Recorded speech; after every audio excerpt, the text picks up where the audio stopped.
ሜላ ግን ማለት ነው ምን አይነት ደረቅ ሴት ነሽ? እኔ እኮ አብርሽ ራሱ ቢያገባሽ ቤተሰቦቹ አይወዱሽም። ለሴት ልጅ ደግሞ ከባድ ነው።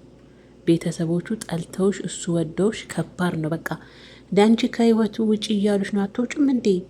እንደዚህ አድርጌለት በችግሩ ደርሼለት በገፋው ድረስ ደርሼለት ተገፍቶ እሷ የናቀችውን እኔ አክብሬው እንዴ ፍቅር በይሉንታና እንዴ ድንገት ሳላውቀው አፈቀርኩት። አንቺ ሂሉንታን ያዘሽ ፍቅር አይደለም።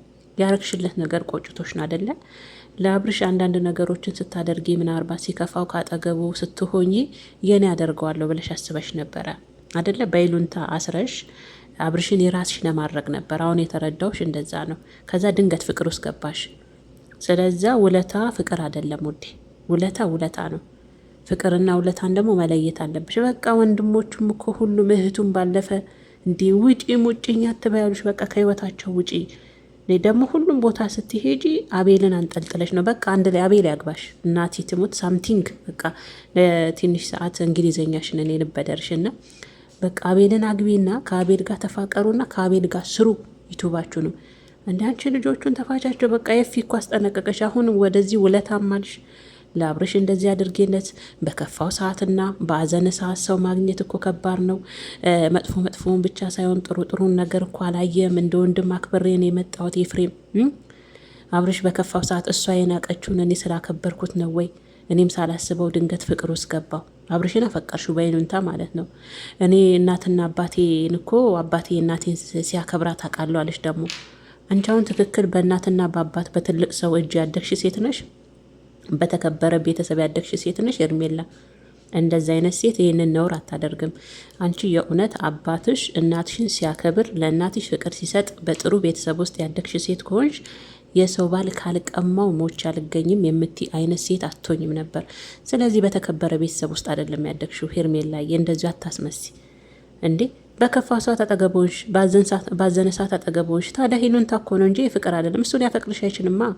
አንቺ አፈቀርሽው በይሉንታ አስረሽ። ስለ እንደዛ እያልሽ ነው እንግዲህ። አሁን በተከፋ ሰዓት አጠገቡ ነበርኩ፣ ባዘነ ሰዓት አጠገቡ ነበርኩ፣ ዩቱብ ሚዲያ ላይ ራሱ አልወጣም ሲል ሲገፋኝ ምንም ስል አጠገቡ ነበርኩ። ይሄ ሂሉንታ ነው በቃ። እሱም አንድ ቀን አንቺ በከፋይ ሰዓት ይሄን ያደርግልሻል። ብድር አለቀ። ስለዚህ አሁን ከልጆቹ ህይወት ለአንዴና ለመጨረሻ ወንድሙ ኤፊ ውጪ ያለሽ እኮ ባለትዳር ነው፣ አይሆንሽም፣ ወንድሜ ነው እንዴ። አቤል ደግሞ ታነቅ። እኔ አንተም በሆን እዚህ ሚዲያ ላይ አፍጥጫ አልመጣም። አቤል የእውነት በጣም ታሳፍራለህ። አንተ ባለጌ ነህ በጣም። አሁንም ለሄርሜላ ነው የምታግዘው። እኔ ምን ብታደርግለት ምን ብትሰጠው ነው? የእውነቴን ነው የምላችሁ ቤተሰቦች። አቤል በዚህ ልክ ለሄርሜላ ሽንጡን ገትሮ እንዴ በከፋው ሰዓት እሷ ነበረች ካጠገቡ። ኧረ እባክህ ቤተሰቦቹስ ይሄን አልተከፍቶ ሜዳ ላይ ወድቆ ተቸግሮ ነው የደረሳችሁለት?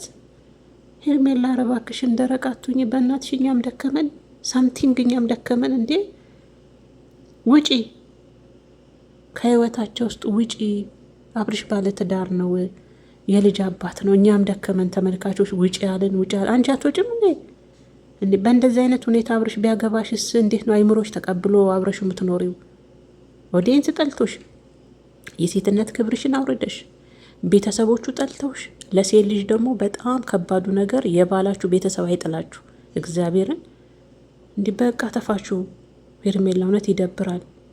እንዲህ በዚህ ንቅ ሙጭጭ። ባለፈ እኮ እህቱ ነገረች፣ ሙጭ አለችሽ፣ ስም አወጣችልሽ። እንዲህ አረ ከህይወታቸው ውጭ ሄርሜላ። እግዚአብሔርን ሼም ነው። አንቺ የከተማ ልጅ አይደለሽ እንዴ? ደግሞ እንደ ተማረ እናውራ ትላለች። አንቺ የተማርሽ ሴት ነሽ።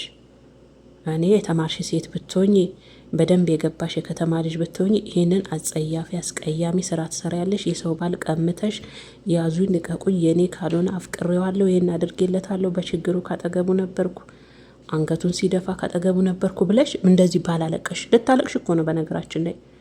እንዲያውን ራሱ እኮ ኤፊ ሲያስጠነቅቅሽ ልታለቅሽ ምንም አልቀረሽም እኮ፣ ደነጋገጥሽ።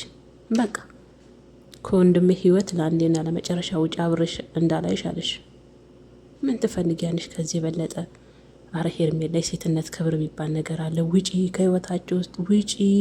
ኦዲየንስም ደበርሽው፣ ቤተሰብም ደበርሽው። እናቴ የባል ቤተሰብ ካላከበረሽ ከጠላሽ ነገ ደግሞ ከዚህ የበለጠ ነው ግልምጫ የሚመጣብሽ።